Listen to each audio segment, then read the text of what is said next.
What if we could learn from outstanding leaders in business, sports, and education from some of the best voices in corporate America?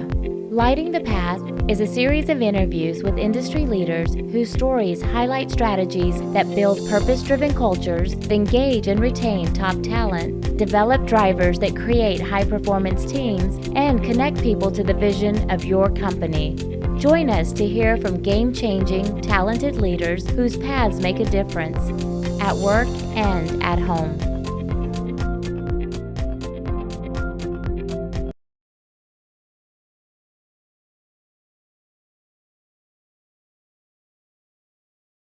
When you think about what we've dealt with in our country, and as well as globally over the course of the last couple of years with the pandemic and the constriction that has taken place in the marketplace, the industry that was affected as one of the top industries impacted by COVID was the hotel industry. You just watch the industry just shrink.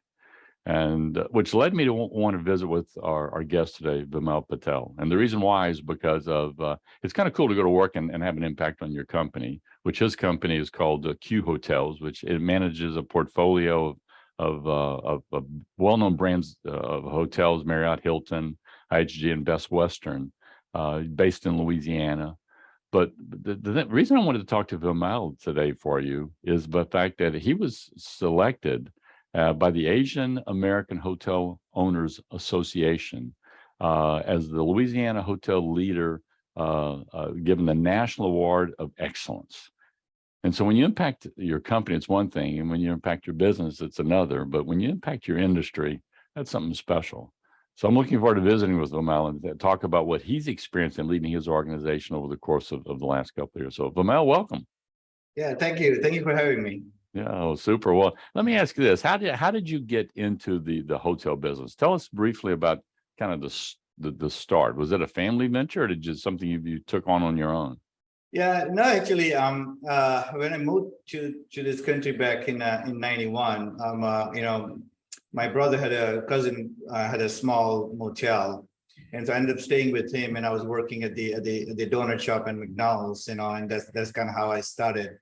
And then I moved on from there to Tennessee, and then I worked at the hotel, and some of the family, a lot of family that owned the hotels, previously. So when I sort of restarted my life back at the age of 29, I came back to Louisiana, and this is where my cousin had built the Best Western in '99, and there was this the first new construction project, and so I stayed with him here. I started working at the hotel. And then I opened the Hampton Inn right across the street as a general manager, and that's how I got into the hotel business. And then began the management company and got into operations and finances, and slowly just kind of took off from there. So yeah, I restarted as a night auditor, at the Best Western, and then as the GM at the Hampton. That's how I got started. Then moving on. So, what does your organization look like today? How many hotel properties do you own and manage? So we have nine hotels in it currently. Two other hotels that we manage in Texas as well. We are getting into multifamily as well. So we got two projects, one under construction, and that's going to start in Metairie, and then the other one is on a due diligence period that we're trying to acquire the project. Yeah. So if you look at this, what's your employee base like as far as numbers of people that work within your organization? So pre-COVID, we were almost touching 300 throughout our organization. So now it's kind of shrink back to about 230, 240. It varies. And part of the problem is also because of the Hurricane Ida. A lot of hotels were shut down because of damage. We had 7 hotels that got damaged pretty badly, and 2 are still down a year going. And so that itself is another challenge, dealing with the insurance company and all that. So whole another conversation. But yeah, so that's part of the deal as well. That we kind of sort of you had to navigate this, what I call the perfect storm of you had COVID hitting you at the same time you're wrestling with COVID issues. Y'all got hit with not only one. I mean, I was pretty tough because of where it came across your area, but there's like 2 others that came through this thing. And so let me ask you this from a leader standpoint. Yeah, well, you got anywhere from 200 to 300 employees over the last couple of years that Yeah. you were responsible for. What's been the biggest challenge that you've had with helping your people, your team, stay focused on the mission as opposed to dealing with the carnage of the circumstances that you're having to wrestle with? Yeah, so the key element is again having a proper message, in communications with the staff, right? So post COVID, the staff sitting down with the GM, having to take up on a lot of the associates' duties as well, and so the key element would be, hey, having those GMs under the communications, talking to them, guiding them, and then having them, giving them tools and resources as well. So one of the things, like when doing the short staff, I told my hotel GM that, hey, even if you have to shut down the floor, let's just go and shut down the floor. We're not gonna sell it if we can't service it if we don't have staff. We don't want to lose the staff that's already on our hotels, right? So overworking them will cause stress, and they might losing them as well. Let's not do that. We'll bite the losses for now, but let's just manage what we can manage. Don't sell any other rooms that we cannot service. And so just kind of taking care of them, financially as well, and giving them assurances and tools and resources and support that they need. So that's how we have attempted to navigate through and found some success as well. It's just that procurement challenge that we have in here. Yeah, you're talking about giving the support that they need as the leader of the group. When you started kind of looking at the team that you had, what were some of the issues that they had to deal with that you had to step in and offer support? Yeah, so obviously because of COVID, right? There's challenges on not knowing, the magnitude of this virus, right? And then also the challenge about the staff, the challenge that we had to deal with, that the guest may bring in, and the questions that may come up, right?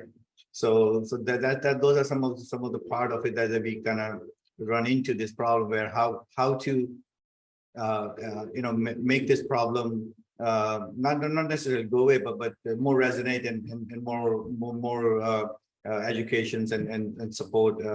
So how we do this thing. So I love this concept of education, because what we're finding out in the marketplace today, they keep talking about the Great Resignation, and I think your industry was hit by it as much, if not more than others, because of the fact that people started looking at, is this what I want to do? I mean, when you run a business that runs 24/7, 7 days a week, 365 a year, right? Just the workload that people take on and how managing that with a lifestyle. People went through this process of going, is this what I want to do with my career? Is this what I want to do for a job? And now we move into this time frame where the demand for people is at an all-time high, where people are going back and really rethinking what do I want to do? And they call it the Great Resignation. I call it the Great Reset, because they're not resigning to go sit on a couch. They're just resigning to go do something else. Right. And so you're talking about education. Employees today in today's marketplace, one of the great retention tools that's available, and reason people stay, is if they feel like they're growing and developing where they are currently, to where they can see themselves having a future, taking on more responsibility, doing something where tomorrow will be better than today. Is there something that you have looked at with your team that you really tried to focus on from an educational standpoint? Are there 2 or 3 things that you felt like really paid off well for you? Yes, as far as the education is concerned, a lot of the, that there have been several positions at my hotel that we promoted internally to become the general manager of the hotels, right? So we have trainings, and since we have luxury of different brands, so we allow them to kind of cross train with the other brands and learn few other nuances that particular hotel may not have it, right? And then guiding them and teaching them, if they wish to, because there's sometimes, certain individuals just wants to be in that position. There's certain individuals who wants to grow, right? You kind of have to identify them and not just kind of randomly promote within as well, because then again, you're also setting up for failure instead of the success. And the other thing also, it always comes down to finances and so forth, so we just kind of, twice recently post-COVID, where we have, across the board, we had to increase the pay structure twice to kind of go and above the market. And then also, the benefit package, that the medical benefits and other package that comes along with it to have them support. And then again, within our organizations, we offered, employee rooms, for their families and kind of try to accommodate them, anybody that's in need and so forth. So and also a little bit involve them in the community work as well that we kind of do with the CASA and so forth. So that they feel part of the community that we are helping and where we are connecting business and thriving and giving back to the community as well. So there's all in all just kind of blending it in on different areas where they feel sort of part of the team and voice. Yeah, I love this thing about really focusing on making the employee feel a sense of value, as opposed to just having them do their job. Right. That's a key aspect of leadership. And so when you look at what you're, I keep thinking about in my business, which is consulting and speaking and training. My business is built around coming to places like yours, hotel conference rooms, and hosting meetings. And then I was at a meeting of 1,000 speakers a couple of weeks ago, and we were talking about March of 2020. Yeah. And whenever March of that month, yeah, we watched our business just go, right. And we lost, some of us lost 80-90% of our revenue projections for the next year. How much were you impacted? In 2020 because of pre-pandemic, pre-COVID, the marketplace was thriving. It was moving. So the first quarter of 2020, it was gunning. I mean, it was we were just coming out of two bad, not average years, not necessarily bad years, but 18, 19 just kind of been flat. And so 2020 kind of took off the first quarter, and all of a sudden, we had to come to a halt. We spent 1.8 million to Holiday Inn Express renovation, and we completed PIP in October of 2019. So not 2-3 months later, we had this COVID, and so we had shut down Hampton Inn. We had to close that hotel completely, and just kind of diverted some of the staff, to other hotels. And then most of the hotels, we had to just keep it open because, again, there were some lender requirements and there were some other challenges that we had to go along with it. We shut down the floors and just kind of have 2-3 staff members just to kind of rotating it and just kind of keeping them employed who still wanted to be to work, and just we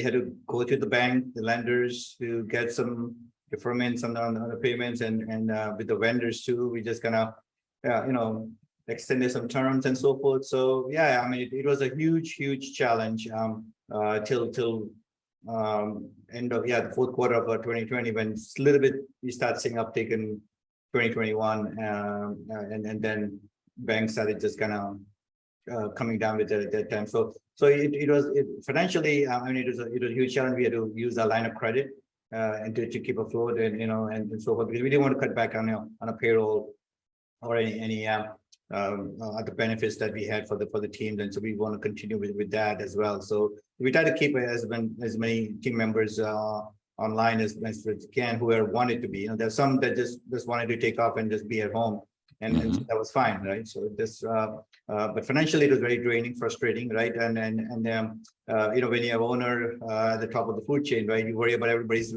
mental well-being as well, and so forth. So you don't have time to look about how you are dealing with it. You are more worried about how your team members and your partners and investors and everybody else is kind of doing. So yeah, it was pretty draining, actually. Yeah, I can imagine. I'm kind of curious about something. What was the darkest period, the darkest moment that you personally went through over the last couple of years?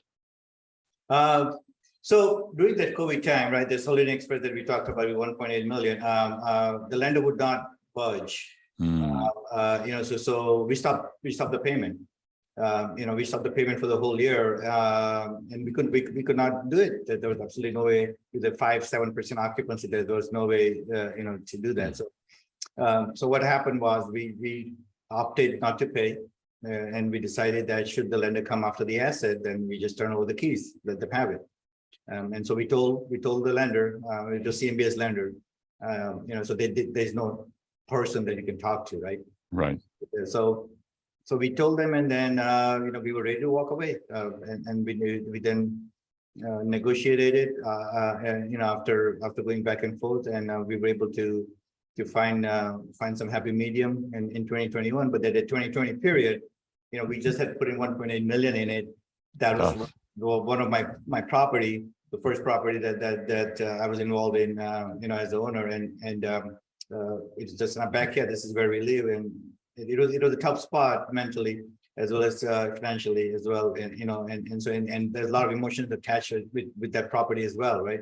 So so we were ready to walk away, and that was this 5-6 months period where we don't know which directions lenders was heading.